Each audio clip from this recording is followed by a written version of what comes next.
And welcome back to the channel, everybody. Today we're going to be talking about teams that slap. Notice the word budget is cut out here. So typically we like to do budget teams that slap in our series, but with 3v3, unfortunately, that game mode kind of neuters any kind of budget that you might pull off. It's really kind of the whale domain, if you catch my drift.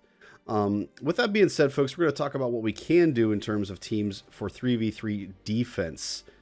If you guys have any ideas beyond what I give you today, please make sure you guys leave a comment and let me know what ideas you have on what might be a great 3v3 defense.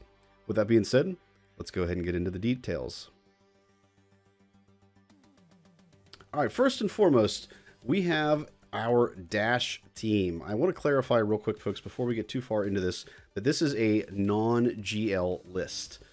Everyone obviously knows that GLs are really good on defense, they're really good on offense, they're just good everywhere.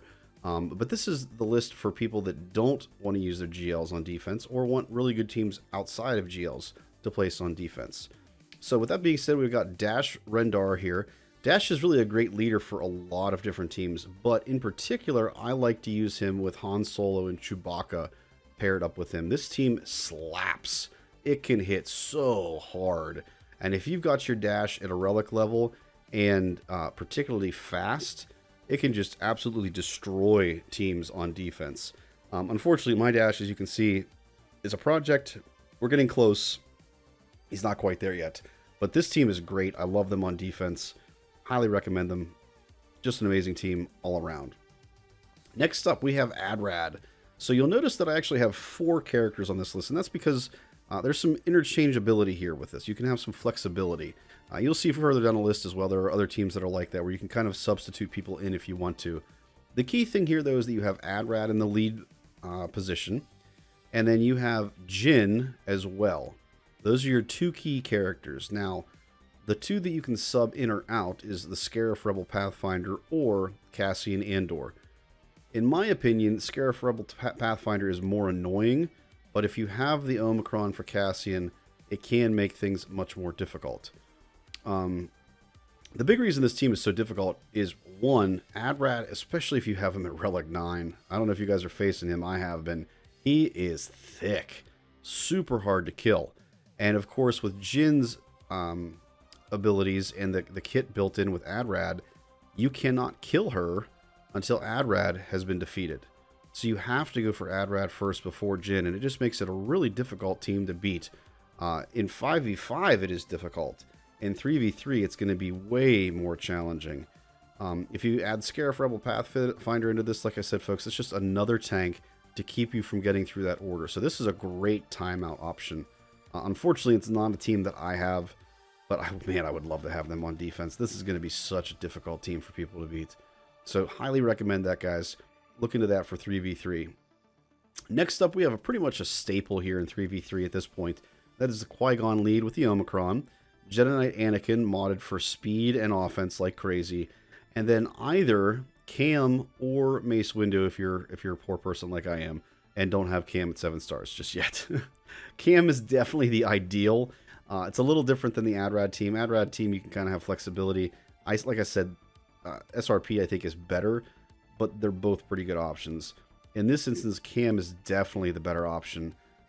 The speed bonus alone makes a huge difference. But if you have a relic Cam, holy cow, does Cam slap so hard. And it gives you an extra tank ability on top of that with how Cam can switch his fighting stance. Just an amazing team. Like I said, if you don't have Cam really at a top level, you can sub Mace Windu in as well. And that team also will work very well because Mace Windu will just make it very difficult for you to get to Qui-Gon and then eventually to Jedi Knight Anakin after that. Next on our list, we have our Sith Empire. Now, you might be able to have some flexibility in terms of how exactly you set these 2 teams up, but this is what I think is going to be the best option. That is a Malgus lead with Marauder and then Darth Talon. Basically what this team is it's super thick between Malgus and Marauder constantly stacking his stats. Same thing with Malgus. And then Talon, with her stealthing ability, it's hard to get to her, and her unique really helps to keep Malgus alive if you do get through him. This is an extremely difficult team to beat, and if you have the Omicron on Malgus, it's like Galactic Legend level difficulty, folks. Highly, highly recommend this team. You could, if you wanted to, sub in Revan and Bastila instead of these two, and it's, in my opinion, probably a slightly more difficult team. But like I said, then you kind of run the risk you lose another team that you could use. I would prefer to do Malgus, Marauder, and Talon, and then you have Revan, Bastila, and Malak as another team that you also can place and is extremely difficult on defense to beat. So those are our two Sith Empire teams. Really, really good, really tough for people to get through. Next up, I don't have a lot of experience with this team, as you can see.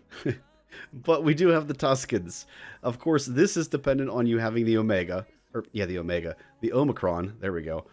And you obviously having them not at the gear or relic level that I do.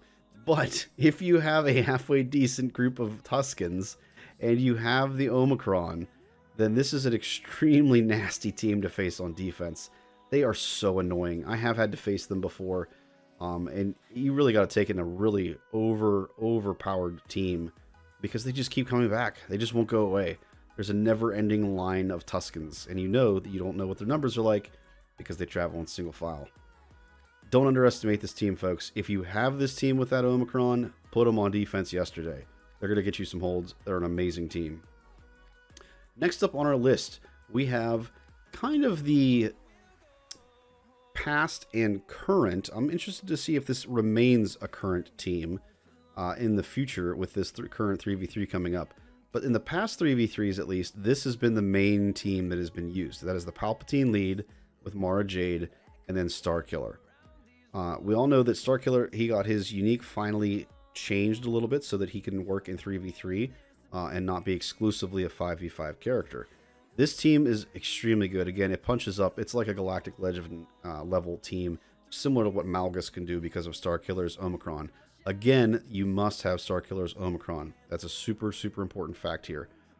You'll notice a common theme here, everybody. Omicrons make a huge difference. Starkiller, Tuskens, all require Omicrons. Malgus, Omicron. Qui-Gon, Omicron. You need these Omicrons. Dash, Omicron. If you don't have the Omicrons on these characters, they are not near as powerful. So make sure that you are aware of that. You need these GAC Omicrons on them to make them really, really slap. Moving on from Starkiller, we're going to kind of come back to Starkiller here at the end. But moving on from him now, let's talk about the Maul team. So there's a couple different variations you could run with this. This is probably the most common version that you're going to see. I have seen the BAM version where they put BAM in instead of Canderous or instead of Bo. And it is difficult. BAM, if he gets that heal immunity, or damage immunity, I should say, off on Maul, you're in trouble. It can get really, really dicey and really difficult. But this is such a great team. There's a lot of protection recovery because of Bo-Katan. Tons of damage from Maul if you've got him at relic levels. Then Candy obviously constantly assisting and gaining turn meter because of it. Makes this team really, really, really nasty on defense. There is no Omicron requirement for this team, so that's a perk. But I definitely recommend that you have Maul at relic level. I'm going to probably place him on defense just to see how he does at gear 12. But I would definitely prefer him at relic level if at all possible. But great team. Highly recommend them. Make sure you guys get on them ASAP. All right. Next up, we have our Admiral Akbar team. Now, this is again, very Omicron dependent team. In fact, it's extremely heavy dependent on the Omicrons. You need the Akbar Omicron and you need the Princess Leia Omicron. The third character is less important. I put in Stormtrooper Han. You could put in like R2-D2. Really just pretty much any rebel that you've got a spare rebel left over is going to work in this situation. I prefer Stormtrooper Han just because I have a strong Stormtrooper Han. Plus, I think that you need somebody that can tank relatively well for this team. R2 can work because you can put the stealth over these two and force them to go for R2. But he's not going to last near as long as Stormtrooper Han will. If you got both of these Omicrons, folks, they're going to constantly get tenacity, they're going to constantly gain turn meter, and they're going to constantly attack. Really, really great team. I have underestimated them in the past, unfortunately. Make sure you don't underestimate them in the future. If you've got them, put them on defense. They will catch your opponents. They will end up messing up because of it. I guarantee it. Last team that we got. So again, this is 10 teams. You can see obviously there's an 11th we're going to talk about here in a second. That's kind of our bonus content. Our 10th team that we have here is Gas. Now, Gas was also on my offense video. That's because I like the flexibility of the 501st on offense under Gas as well as Shock T. But let's say that you're somebody that wants to run Shock T with the Bad Batch. And so you're like, well, I've got my 501st. I might as well run him under Skywalker and see what he does. It's a great team on defense, folks. It's going to rob people of banners. It's going to do very, very well. However, this is not as good as it is in 5v5. Similar to what we said in offense, this is a team that really does get absolutely neutered in 3v3 versus what they can do in 5v5. A lot different than what we have seen with these other teams. You'll notice we didn't really talk about how much these teams are neutered in 3v3 versus 5v5 because a lot of them still work very, very well in a 3v3 setting.